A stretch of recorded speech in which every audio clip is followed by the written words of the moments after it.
Kining Isaias kapitulo 66 gasulti mga kaigsunan nga nag-ingon.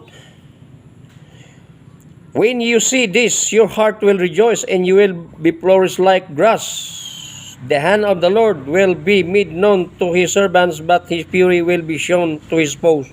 Ang iyang kapungot, kasuko, fury, iyang igapakita. Nga naman, sa 15, see the Lord is coming with fire, and his chariots are like a whirlwind. He will bring down his anger with with fury. O ang kasuko niya uban sa kabangis, and his rebuke with flames of fire. Ang iyang kasuko, ang iyang pagbadlong with flames of fire. For with fire and with his sword, the Lord will execute judgment upon all men. Maghimo siya pagpanghukom sa tanang mga tao, and many will be those slain by the Lord. Ug daghan siya patyon. Mao nang daghag patyon ng Ginoo, ano man gisulti nagbawal, kaon nang gyapog bawal. Ang gidili sa Ginoo, kanang unclean nga karne nga giingon nila sa mga CFD og pagkaon. Sa pagkaon gasulti ba ning Ginoo nga kanang unclean pagkaon? Nag-ingon ba ning Ginoo nga ang hugaw pagkaon, ang dulumtanan pagkaon, abomination pagkaon? Wala man. O gadoble ang mga pastor o mga pari wala gatudlo og unsay clean and unclean. Ang gibawal nga dili ipakaon, gikaon jud bisag bawal. Gasulti na ang pulong sa kasulatan ng Biblia, dayon ang adlaw ipapahulay ang ikaupat ka kasugo sa atong langitong amahan gisupak pa gyud, no? Ang ikaupat kasugo ni Yahweh gisupak pa gyud, no? Gisupak sa katawhan ang teaching sa original 10 commandments ni Yahweh sa atong Elohim.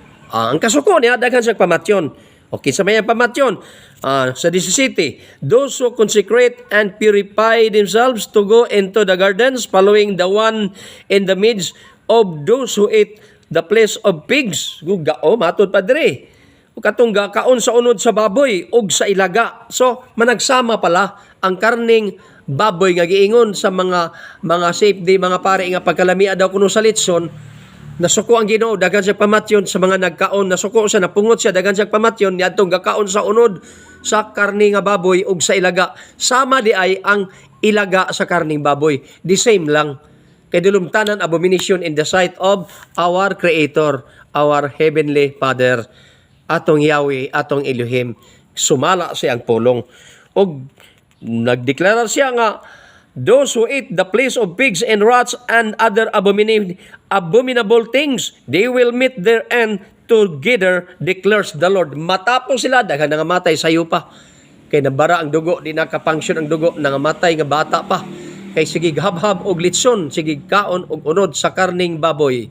Og nagsupak sa adlaw igpapahulay. Og di pagyud mo dawat sa sacred name ni Yahweh nga in the name of Yeshua, our Savior, great God and Savior, our Messiah.